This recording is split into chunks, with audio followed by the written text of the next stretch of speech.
नमस्कार, सुलगता सवाल में आपका स्वागत है। मैं हूं आपके साथ आरजू दुबे। दृष्टि आईएएस पर मोदी शाह के हंटर के बाद ताला लटकने वाला है, क्योंकि इस कोचिंग सेंटर ने सनातन के खिलाफ ऐसी घिनौनी हरकत की है जिससे हिंदुओं का खून खौल उठा है। दरअसल दृष्टि आईएएस एक ऐसा संस्थान है जहां हजारों लाखों छात्रों को यूपीएससी की तैयारी करवाई जाती है, जहां देश के भविष्य तैयार किए जाते हैं। लेकिन इस संस्थान में जब ऐसी शिक्षा दी जाने लगे जिससे हिंदू धर्म खतरे में पड़ जाए, सनातन के खिलाफ छात्रों के मन में जहर घोल दिया जाए, तो सोचिए छात्रों का भविष्य क्या होगा। देश को मिलने वाले आईएएस, आईपीएस हिंदू धर्म के लिए कितनी बड़ी चुनौती बन जाएंगे। हम ऐसा इसलिए कह रहे हैं क्योंकि देश भर में कोचिंग गुरु डॉक्टर विकास दिव्यकीर्ति ने छात्रों को हिंदुओं के खिलाफ ऐसा पाठ पढ़ाया है जिससे पूरे देश में और देश के लोग आग बबूला हो उठे हैं। लोग सड़कों पर उतर आए हैं। लोग दिव्यकीर्ति पर कार्रवाई करने और उनके कोचिंग सेंटर को, दृष्टि को बंद करने की मांग कर रहे हैं। सोशल मीडिया पर लोग उन्हें हिंदू विरोधी बताकर भगवान श्री राम और देवी सीता के अपमान का आरोप लगा रहे हैं। वहीं दूसरी तरफ जिन लोगों को ज्ञान नहीं है, वही जिहादी गैंग के अलावा टुकड़े टुकड़े गैंग और वामपंथी उनका समर्थन कर रहे हैं। विवादित वीडियो क्लिप में दिव्यकीर्ति रामायण की चौपाइयों का संदर्भ देते हुए श्री राम के हवाले से सीता जी को लेकर अपमानजनक टिप्पणी कर रहे हैं। इसके अलावा एक और वीडियो क्लिप में शंबुक वध का हवाला देते हुए श्री राम पर जातिगत भेदभाव और दलित विरोधी होने का आरोप लगाने की भी चेष्टा की गई है। डॉक्टर विकास दिव्यकीर्ति के इस बयान से कई सवाल सुलग रहे हैं।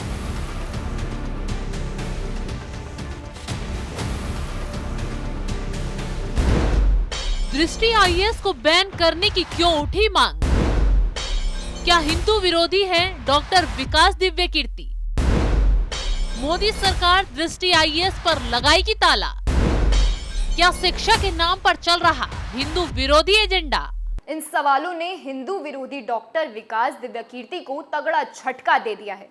वहीं सोशल मीडिया के साथ साथ आरएसएस नेता साध्वी प्राची ने दृष्टि आईएएस को बैन करने की मांग कर डाली है, क्योंकि जो शख्स हिंदू देवी देवताओं के खिलाफ इस तरह छात्रों के सामने जहर उगल रहा है, वो यूपीएससी की तैयारी करवाने वालों के बीच किसी स्टार से कम नहीं होता। तो सोचिए उनकी बातों का प्रभाव छात्रों के दिमाग पर कितना असर डालेगा। बड़ी बात यह है कि जब आगे जाकर ये छात्र आईएएस और पीसीएस बनेंगे तो देश को और हिंदू समाज को किस हद तक गिराएंगे, इस बात का अंदाजा लगाना मुश्किल है। ये संस्थान आने वाले वक्त में देश के लिए खतरा है।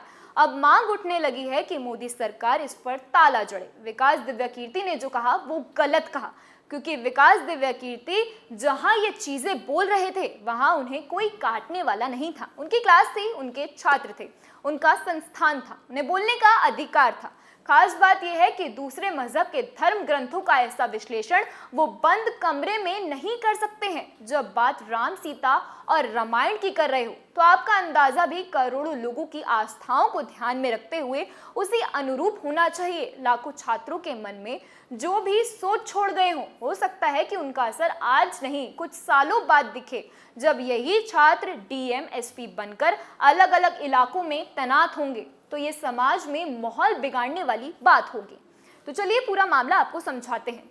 आखिर डॉक्टर विकास ने राह भटकाकर कैसे हिंदुओं के खिलाफ जहर उगलने का काम किया है। पूर्व आईएएस अधिकारी पुरुषोत्तम अग्रवाल की किताब का उदाहरण देते हुए विकास दिव्यकीर्ति ने कहा कि कैसे रावण को हराने के बाद भगवान श्री राम ने माँ सीता से कहा कि ये तुम्हारी गलतफहमी है कि मैंने ये युद्ध तुम्हारे लिए लड़ा है, बल्कि अपने कुल के सम्मान के लिए लड़ा है। अब तुम मेरे साथ नहीं रह सकती हो क्योंकि तुम पराये मर्द के साथ काफी वक्त से रहकर आई हो।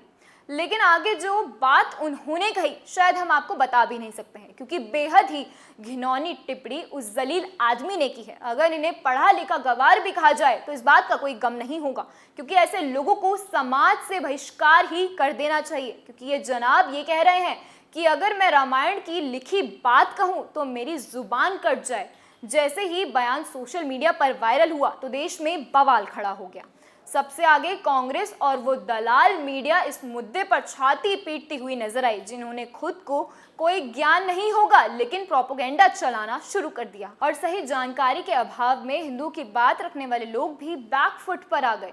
और ये कह दिया कि वाल्मीकि रामायण का उदाहरण है। ऐसे में विकास का जिगरा भी बढ़ गया और कहने लगे हम तो पीछे नहीं हटने वाले हैं, हमने तो वो कहा है जो वाल्मीकि ने रामायण में लिखा हुआ है। अब यही मुद्दा बहस करने का बन गया, क्योंकि वो तो एक झूठ उन्होंने बोल ही दिया है, अफवाह भी फैला दी है। उनके बाद ये दावा किया कि वाल्मीकि रामायण में उन्होंने ये बात लिखी हुई है। लेकिन इस अफवाह को तमाचा मारने वाले हम खुलासा करते हैं। जो कहानियां ये बता रहे हैं जिससे जुड़ा ना तो कोई चैप्टर रामायण में है और ना ही वाल्मीकि रामायण में है। अब ये उदाहरण हुआ किसी कथा कथित महाभारत से। महाभारत भी, जो कि महाभारत ओरिजिनल महाभारत नहीं है, यानी कि इसका धार्मिक पुस्तक से कोई लेना देना नहीं है। यानी कि ये सारी बातें लोगों को गुमराह करने के लिए की जा रही हैं।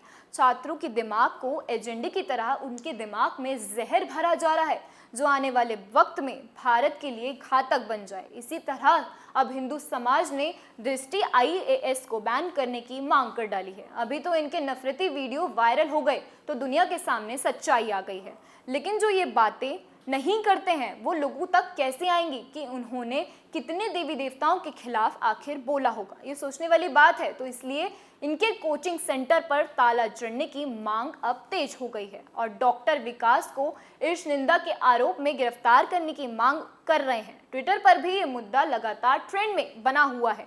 बता दें कि सीता माता और राम जी और रामायण हर घर में पूजे जाते हैं और आम आदमी के लिए राम मर्यादा पुरुषोत्तम माने गए हैं। उनके बारे में ऐसी टिप्पणी कोई स्वीकार नहीं कर सकता है।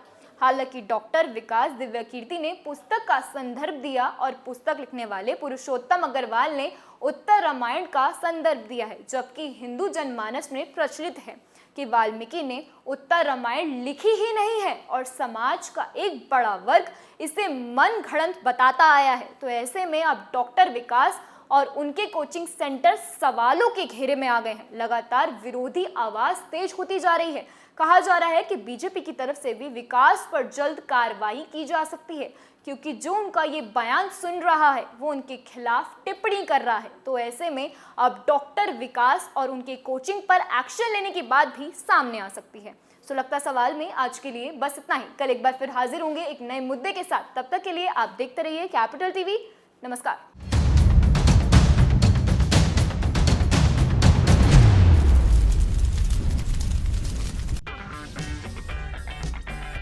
अगर आपको हमारा वीडियो पसंद आया हो तो इसे लाइक करें, हमारे चैनल को सब्सक्राइब करें और हाँ, बेल आइकन दबाना ना भूलें ताकि आप तक हमारे वीडियो की नोटिफिकेशन पहुंचती रहे। आप अपना सुझाव हमें कमेंट बॉक्स में दे सकते हैं। हमारे साथ जुड़ने के लिए शुक्रिया।